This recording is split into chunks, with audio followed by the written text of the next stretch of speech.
Got it.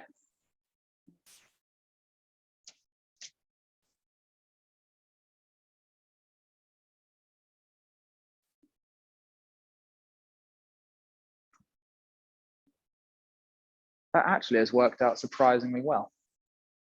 Outstanding. Oh, yes, Stacey.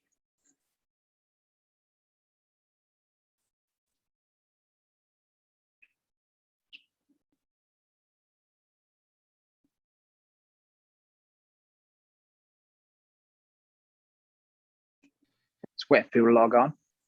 All right, Stace Bo. All right, fine. Awesome. Okay, right. Thank you, Stacey, for following the protocol and turning off your microphone. Right.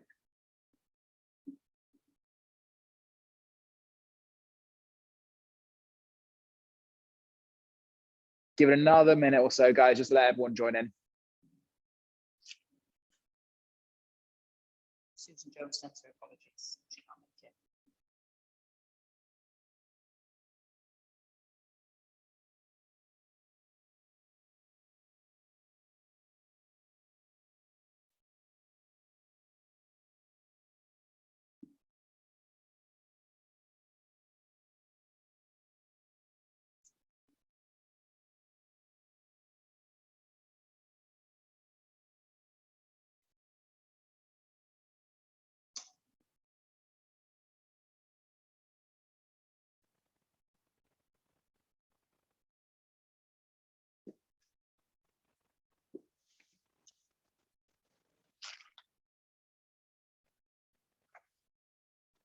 We got more people joining in, or is this going to be it? Fuck yeah. Cool. Cool. Right, so we're just going to do a quick mic check. So, Stace, could you do me a favor as you're here? Can you put the microphone on quickly? Right, can you hear me? Yeah, I can hear you. Yeah. Can you hear me? I can. There we go. Amazing, cool, because we're being really retro about this and we've just got a headphone each. So we're really glad that we're smart enough to make this work. Awesome. Yeah, Okay. On the second time, try. On the second time we're trying, because hopefully Facebook is not going to take a massive dump on us this time. Excellent. Thanks, Stace. Cool. Get that mat out of the way. Trip hazard. Awful. Okay, guys. So welcome to the third, I believe it is the third. Yeah, part three. Yep, part 3 on the series on breathing. Okay, so a couple of things we just want to quickly just touch on. So first of all, I need you to basically, if you have not seen part 1 and part 2, stop, go back and watch those, then come back and watch the recording of this, which is going to be on YouTube on the link, which you can click in the comment section or the description box. No matter where you're watching this, you will find a link that'll take you to this again. Okay, done that? Yes. Good, well done. Okay, cool. So in the last session that was taken by the lovely Zoe and Sam, you guys are talking about breathing in conjunction with your down regulatory state. So how does it improve your ability to basically live, move around in the world and deal with your mental health, your recovery, your sleep, all these other really, really beneficial things, which is super important, don't get me wrong, but there is a quote, and I want you to bear with me on this one. There is a quote from the Book of the Five Rings that was written by a Japanese samurai called Miyamoto Musashi. And he quotes that, oh, we've got another one joining in. Oh, who is this? Oh, anytime. Yeah, there we go. We got Victoria Grant. Oh, connecting to audio. Victoria, thank you so much for joining us. Okay, so like I was saying, in the Book of the Five Rings, written by this Japanese swordsman, Miyamoto Musashi, he makes a point that your combat stance should be your everyday stance. Now, by that, he is not saying you walk around ready for the duel of your life. And we've got another one coming in. This is brilliant. Don't even know. Good, everyone's connected to audio. Everything's great. If you guys could quickly just mute that, perfect, good. Mute everyone just to make sure you can all hear. Okay, guys, so we might as well just start again as we've had people who just joined in fresh. So we're gonna go right back to the beginning. Okay, so just a couple of things. First of all, this is going to be interactive. So if you do want to follow along, awesome. If you don't, also fine, just sit, listen, enjoy yourselves. But what I would advise, if you have not watched part 1 and part 2, okay, watch those as well as this, okay? So it'll put a lot of things that we talk about today in context if you have not seen those, okay? So if you haven't seen them, so please do go back and watch them. Okay, so right, clean slate, bang, we're starting again. Okay, so in part 1 and 2 of the breathing series that was done with the lovely Zoe and the absent Sam, we talked about how breathing is really super important, not only because it is quite literally the mechanism by how you stay alive, but in the way that it impacts just about every single thing that you do, all the way from the highest end of nervous system bodily expression, fighting, all the way down to the lowest, sleeping, right? And everything in between. Breathing has a direct impact on everything. And ultimately, it is the mechanism which gives us essentially control over our nervous system state to one degree or another, okay? We can argue the toss about how powerful breathing really is, but whether we decide that breathing is kind of a big deal or that its power level is over 9,000, we kind of all agree that breathing is super, super important. So in the last one, Zoe talked about the importance of the down regulatory side of breathing mechanics. So for example, the importance of choosing to nasally breathe, so through the nose, as opposed to panic breathing or panting through the mouth, in terms of aiding your recovery, your general ability to down regulate the nervous system, which will then have a positive impact on not just your ability to process energy more efficiently within the body, enabling better recovery, but also better mental health and better sleep, because it is all one big interconnected system, right? So if we got any questions so far, please do just chuck them into the chat and we will just keep on tabs of things as they go. So one of the things I was talking about before we sort of hit the restart button is we have focused on breathing as a mechanism by which we look at the down regulatory side of things, right? But we also want to take a look at how it scales up to that up regulatory side of things. So what I mean by that is if we have your rest and digest state, so when you're meditating, walking, chilling, sleeping down here, and over here we have running, fighting, lifting, all that good jazz. We have the highest expression of the human body, of the nervous system and everything else. This is super, super important. And the reason why we have to focus on the two ends of the spectrum and everything else in between is because the way that we breathe ultimately does not change by kind. It changes by degree. So it changes by intensity, but the overall mechanics are the same. Now, before we hit the restart button, I was talking about how when I read the Book of the Five Rings, which is a book written by a Japanese swordsman from way back in the day called Miyamoto Musashi, he makes a point that your combat stance should be your everyday stance, right? And that's not to say that you're getting ready for the duel of your life at any moment, but what it means is that the way you do one thing is the way that you do everything, right? There is no single wasted moment. And when we start thinking of breathing in that context, we start to see that whether we are 1 rep max squatting, fighting saber-toothed tigers, or running for our lives, or having a kip on the sofa, it is all the same thing. Yeah, can we all agree on that? I think we can agree on that. Yeah, I think it's a fair point. Yeah, I think it's a fair point. Fair point, So well made. thank you, colleague. So we're just going to quickly just recap a couple of things that we talked about last week. So first and foremost, well, I say recap, we're going to recap in kind, and I'm going to add in a few bits and bobs just because I'm different and I want to be different. So there are essentially 4 kinds of breathing, okay? Now, we can really make this complicated and talk about the nose versus mouth breathing debate, but I think Zoe's pretty much made a very good argument that mouth breathing, not the best. Nose breathing, substantially better. So let's just bin that off. You have now 2 kinds of breathing, which are variations of whether you do it through the nose or the mouth. And that is sternoclavicular breathing, okay, and diaphragmatic breathing. Both of these are known by different terms, but I'm just going to stick with the terms that I know because I'm the one teaching this. So there you go. That is what professional bias is. So if I take off my sexy gilet, okay, if I get side on and I put my hand on my chest as a reference point, okay, we're going to start experiencing breathing as if I'm having a panic attack. See how my shoulders are just going all over the place. This is a really upregulated and kind of dramatic version of sternoclavicular breathing, right? My sternocleidomastoids are engaged, everything is tensed up, my clavicle is going up and down, and you can see there's an elevation and depression of my chest. In a lot of extreme circumstances, you may even see this big pop and lock you get from over thoracically extending and then flexing in order to try and pump the bellows of your lungs and try and get more breath in, okay? This is what I refer to as panic breathing, and ultimately isn't necessarily the best thing for you. However, the reason for this being is that if we think about the context of lifting, fighting, running, that involves everything from the nipples up, right? Yeah.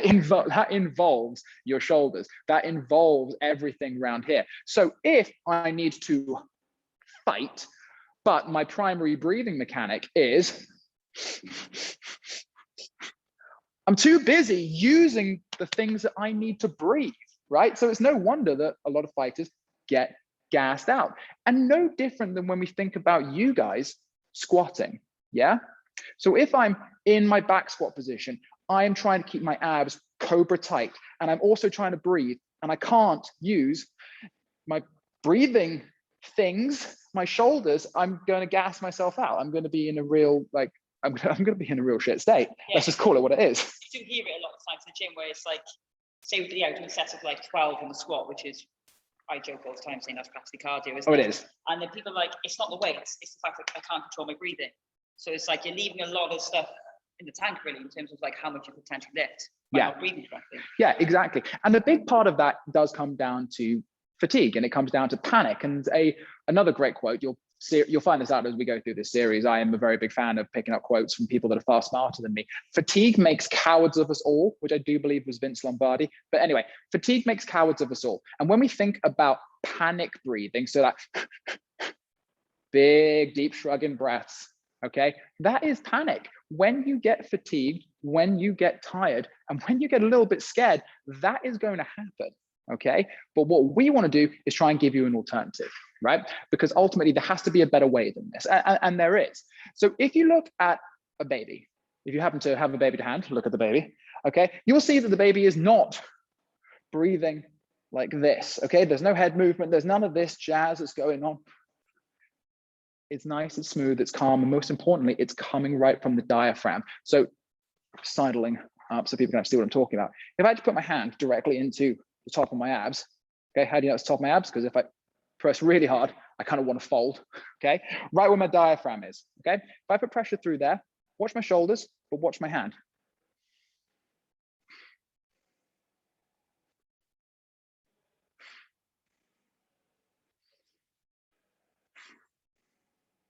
My diaphragm is now actively working, okay? And the reason why this is so important is because we rely, when we panic breathe, on using our outward musculature in the chest to be the bellows that allows room for our lungs to expand, right?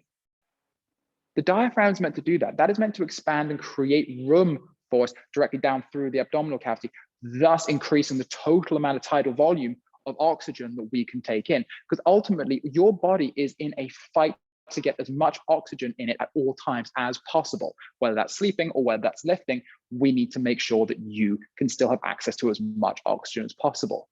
You do not breathe like this when you sleep. If you do, you're sleep apnea and you have far bigger problems, go see your doctor, stop watching this now. But the thing is, if we come back to the idea that we need to breathe in a way that varies by degree, but not by kind, diaphragmatic breathing, generally speaking, has to be the way to go, okay? Now, once again, nose, mouth, we can kind of at this point all agree that nasal breathing is just better for you.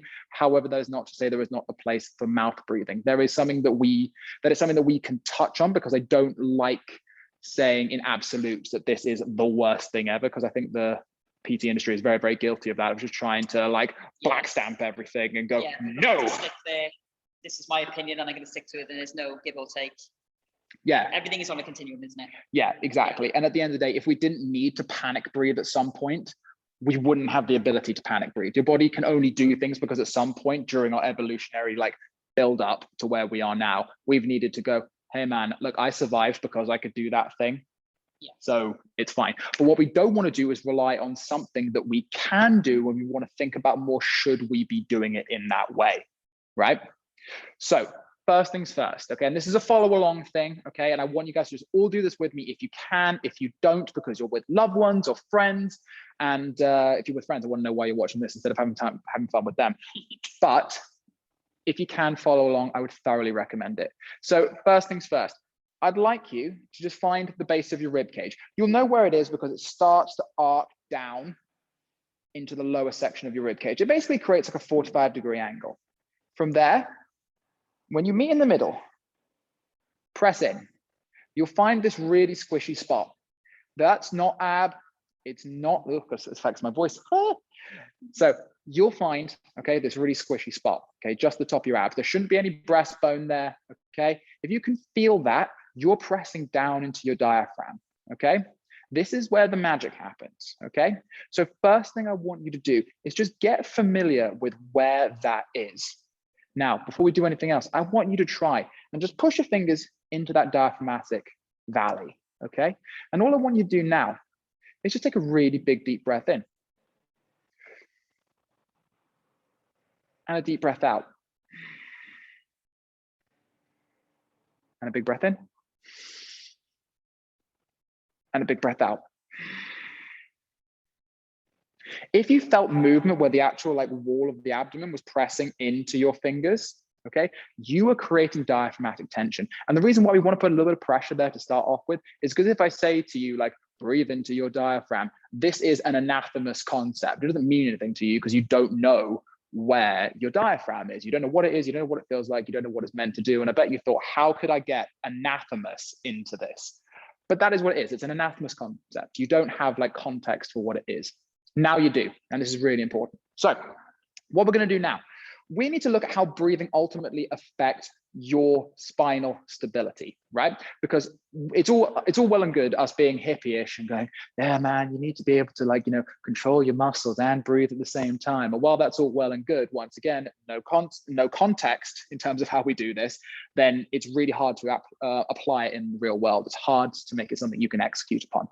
So we're going to take a look at this in terms of spinal stability first, okay? So the reason why this is important is because spines can't be replaced. They are super, super, super important to you. They house your central nervous system, and injuring your spine is one of the worst things. Anyone who has hurt their back will tell you that it is just the worst thing ever. So we want to take a look at how we can now use this diaphragmatic breathing to help stabilize your core. Okay, so let's go back once again to that little cavity right here, okay? So all that's going to happen, we're going to take a big breath in once again through the nose, try and move into those fingers, and big breath out. Good. One more time, just so you've got a point of reference again. And out. Good. Now here's what we're going to do. We're going to take those fingers, okay, and we're going to take them probably another hand's distance down. Okay, now here's what I want you to try and do. Press into your abs, okay? All I want to do is I want you to try and tense your abs as hard as you can. Like just get cobra tight, okay? All together now. 3, 2, 1, go. Abs as tight as you can, as tight as you can, as tight as you can. Tense, tense, tense, tense, tense. Go, go, go. 3, 2, 1, time. Okay, good. Right. We can all create tension, but now we need to think about how do we create tension in the context of still being able to breathe, because you should still be able to breathe whilst creating tension within the body. Now, this is quite an advanced skill. You're all going to be able to do it by the end of this or with a little bit of practice. So what we're going to do is start building this into stages. Stage number 1, you can tense your abs and you can also breathe. Brilliant. Stage 1 done. Congratulations. You're passed on to the next level. So what we're going to do now, okay, is we're going to do the exact same thing, okay? But we're going to start combining the two. We are going to take the exact same position. We're going to press into that diaphragmatic valley. We're going to work down towards our abs. If you want to go a little bit lower to make it a bit more challenging, that's fine. Just don't go south of the belly button. This is a PG-rated show. okay? And all that's gonna happen is I want you to take that big, big diaphragmatic breath in, right through the nose, right down as low as you can, try and press into those fingers. And I want you to try and create maximal abdominal tension. So we're gonna tense those abs like your life depends on it, because one day it just might, okay? We're gonna go in 3, 2, 1, big breath in through the nose. Good, create tension, create tension, create tension. 3, 2, 1, time. Good, okay. Did anyone find that when they were doing that, okay, they couldn't speak or control their breath? They were just kind of holding that position, yeah? Good, because that's what I want. I want you to be able to hold that position, okay? The next level to this, okay, is learning how this then works in relation to your spine. So it's all well and good us saying, okay, cool, you can take a big breath in, you can tense your abs, brilliant. But now we need to actually put this in the context of your spine, and that's where all this rambling from beginning comes into play. So what's gonna happen with this mat that I nearly tripped over earlier? Bam. Zoe, can you just lie down on this for me? Cool. So if you guys can, lie down, okay? And I want you to try and follow along with this. I'm gonna quickly just move the screen so you can see just a little bit better. Boop. Okay, cool. I'm gonna start making weird noises eventually. Okay, so first things first. God, that was my knees. Did you hear that? Yeah, I did. Oh, God, I'm getting old.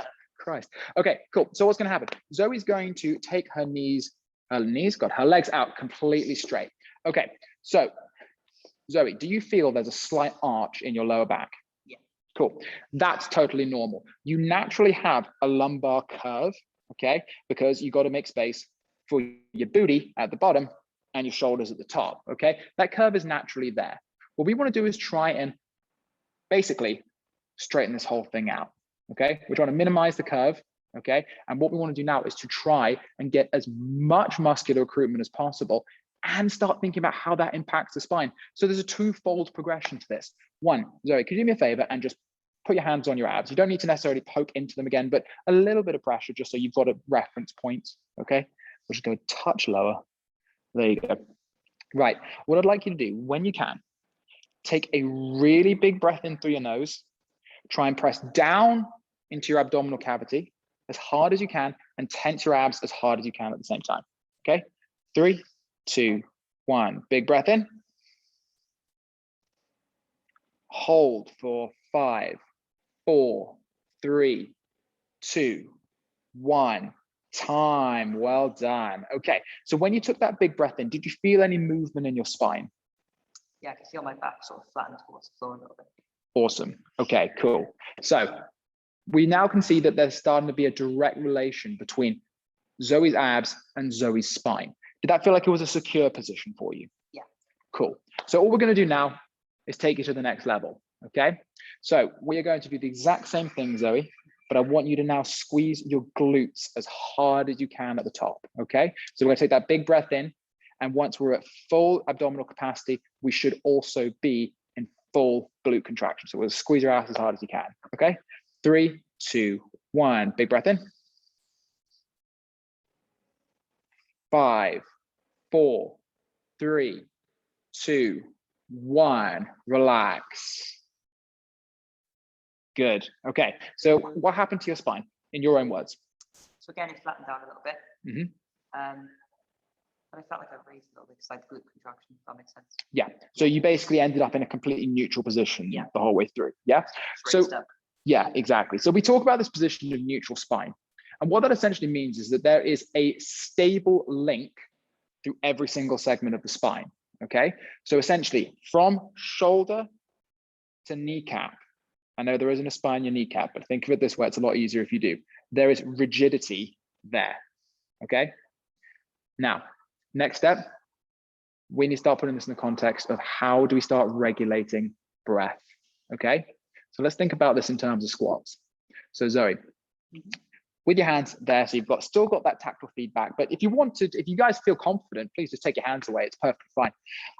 We're gonna think of this in terms of squats, okay? So we're going to use the tempo that we all know. We're going to go 4, 3, 2, 1, up, okay? When I say go, I want you to brace as if you were going to do a squat. Okay. Then I will say go. We'll start our 4-second downward phase, breathe out, and then reset. And we're going to follow this through for 3 reps. Okay. All right. So Zoe's going to get cobra tight. She's going to brace her abs. Big breath in, squeezing the glutes, and 4, 3, 2, 1. She comes back up in the squat, relaxes, resets. And 4, 3, 2, 1, 2. Up she comes and she resets. Going into the final rep. And 4, 3, 2, 1. Up, relax. Fantastic. Okay, so this in essence is how you should be breathing when you are doing any kind of squat, right? You should be taking this real big breath in. Now, this breath helps generate spinal stability. And how do we do that? By creating torso rigidity. When you had your abs completely engaged, your glutes were engaged, all systems go, did you feel like you could have moved your spine without relaxing anything? Oh, no, not at all. Yeah, so you're locked in place, right? This is fundamental. If you can learn how to do this, you are going to be such a good position for making sure that each and every rep is perfect, okay? And perfection is what we are searching for. So how do we put this into the context of other ranges of motion? Because what's the other most dangerous range of motion that we seem to go through and seem to find people hurting their spines on? The deadlift. Right? So let's take a look at how this also applies to hip hinging, because once again, the way we do one thing is the way we do everything. Okay. So Zoe, if you jump up for me, we're just going to head a little bit closer to the screen so you can see what I'm talking about. Okay. So first things first, Zoe's going to face the wall. Okay. So you guys can see her from side on. Now, all that's going to happen, nice and easy. We're going to go through the exact same progression. So all I'd like you to do, Zoe, when you are ready, we're going to take that big breath in, breathe all the way down into the base of our abdomen. Okay, we're going to get that breath as low as we can, create as much spinal stability as possible, as much trunk rigidity as possible, and then we're going to push our glutes back, okay? As if we're going through a Romanian deadlift, okay? Can I imagine barbell? Absolutely, okay, cool. So take a big breath in, generate that tension, and 4, 3, 2, 1, up and relax. Good. So once again, did you feel that same sensation of being completely locked in? Yes, I lost pressure going around here. Spine felt nice and safe. So, yeah. Exactly. Okay. Now the key thing to recognize here, guys, and something we can sort of link back to that squat, is that when Zoe is upright, she is also in the most secure position for supporting weight in her hands or on her back. This is the time in which we can go through that reset position. Okay, so we're going to go through it exactly the same thing again. All that's going to happen is we're going to set up and we're going to do 3 imaginary squats. Okay, then we're going to drop back down. Magically, the barbell is now in front of you. We're going to do 3 imaginary deadlifts. Okay, the mechanics don't change. The only thing that changes is the position of your hands. Okay, right. Big breath in. 4, 3, 2, 1. Up. Reset. 4, 3, 2, 1. Up and reset. 4, 3, 2, 1. And reset. And then suddenly the bar is in front of you. Magic. It's happened. She's adjusted the stance.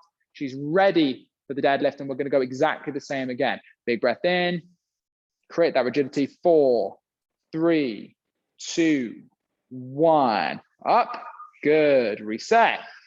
4, 3, 2, 1. Up. Reset. Good. 4, 3, 2, 1. Up and done. Well done. Okay. So apart from the fact the barbell was obviously in different places. Yeah. Did you feel any difference in terms of your spinal mechanics? Not at all. And once again, this comes back to what we were talking about earlier. The way we do one thing is the way we do everything. Nothing changes by anything other than degree. Okay. That is key. So now we move on to the upper body. Now, the reason why we have to start thinking about the upper body is because the shoulder is an infinitely more complex joint than the hips, right? And when your spine is not in an organized position and you're not in a braced position, your body will limit the amount of force that it can output. Now, it's all well and good being in a squat, which for all intents and purposes is a fairly stable motion, right? Once you get the hang of it and you actually understand where your body is in space, squatting is just an exercise in loading directly through the legs. My hip's not going to fall out if I get this wrong, right? Pressing overhead, on the other hand, causes a lot greater demand and stability because the femur, okay, so the top of the leg, secured into the hip capsule. Shoulder, not so much. That thing just floats around, okay? It requires a lot more work from all the stabilizing muscles through the deltoid, the rhomboids, the rotator cuff, the serratus. A lot of other muscles are in place trying to make sure the shoulder is nice and secure in whatever position it finds itself, okay? Now, if you are not in a secure spinal position, your body will not also be able to create additional range of motion to allow you to get into those points with as little risk of injury as possible, okay? You will end up trying to just force yourself into positions that don't ultimately make sense for you. So some key examples, okay? We've all seen it. We start trying to press overhead, pelvis goes forward, chest goes backwards. We're all just trying to create a little bit of extra range of motion. Not great, okay? Yes, it gets you to complete the task, which is get the weight overhead, but at what cost, right? But trying to follow the exact same setup that we did with Zoe. We take that big breath in. Nice and secure, glutes engaged. Pressing directly overhead, ensuring that this does not move in any way, shape, or form. That is the correct way to ensure that we have maximal spinal stability and we don't have any of that break in potential stability by throwing our hips forward or our chest backwards, okay? Now, in terms of supporting the upper body in terms of stability, yes, that's the big obvious sexy stuff, okay? That's keeping the spine safe, and as we said, the spine's super important, you can't make another one. However, the key thing I also want to talk about is how we express range of motion through the shoulder, which, as I mentioned earlier, is a very complex joint. So I'm going to quickly just borrow Zoe, a lovely assistant. She steps forward into the light. So if you face that way, Zoe.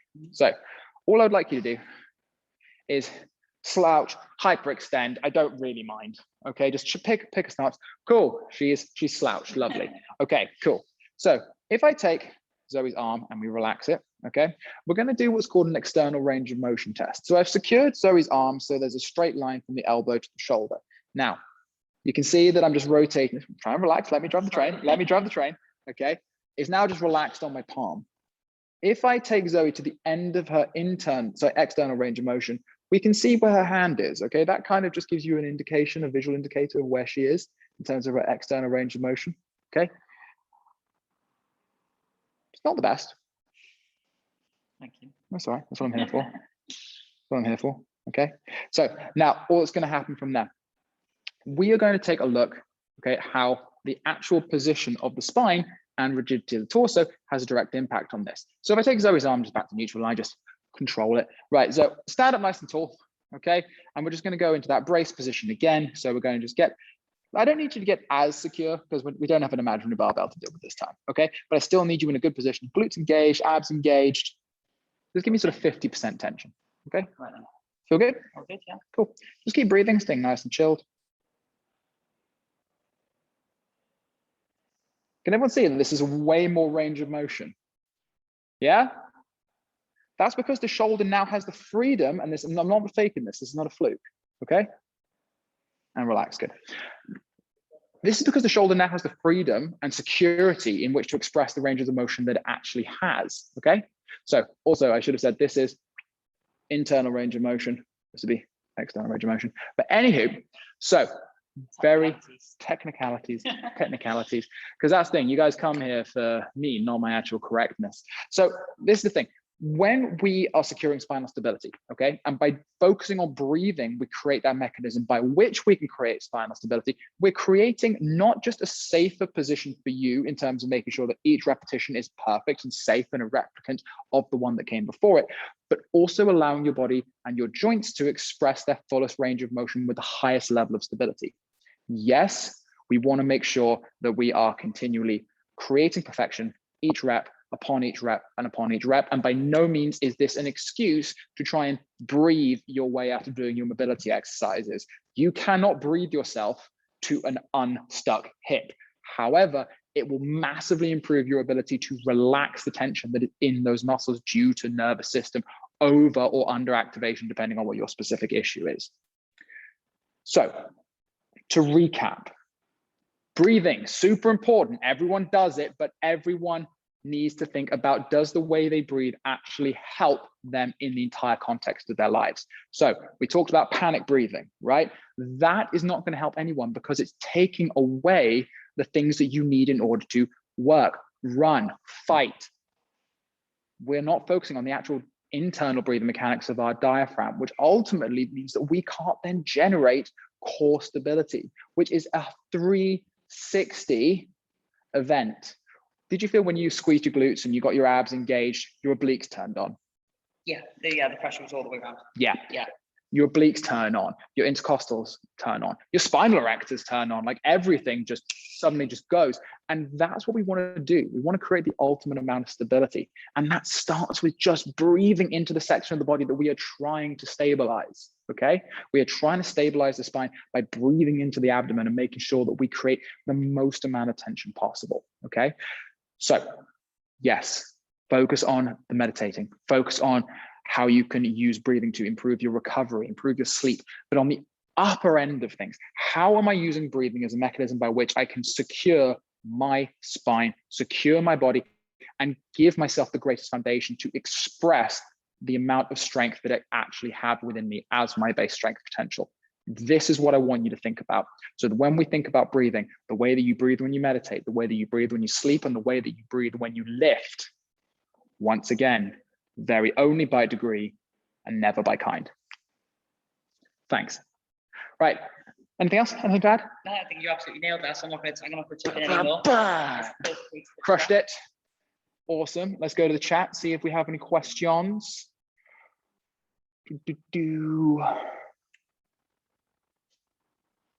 We have absolutely no questions. If anyone would like to ask any questions, please do drop them in the comment section below. Send it into the Zoom link as we are.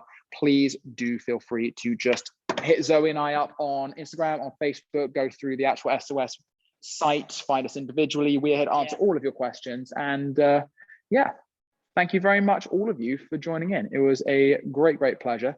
And thank you for listening to my incoherent ramblings about something which up until now, I bet you didn't think was as sexy as it could be, but it is. Done? Done. Right. And X. Thanks, everyone. Thank you, everyone. See you next time. Oh, and let us know what other things you'd like to hear me ramble about, because this is going to be the dream team from now on. It's going to be great. All right. I'll catch you guys later. Thank you. Bye.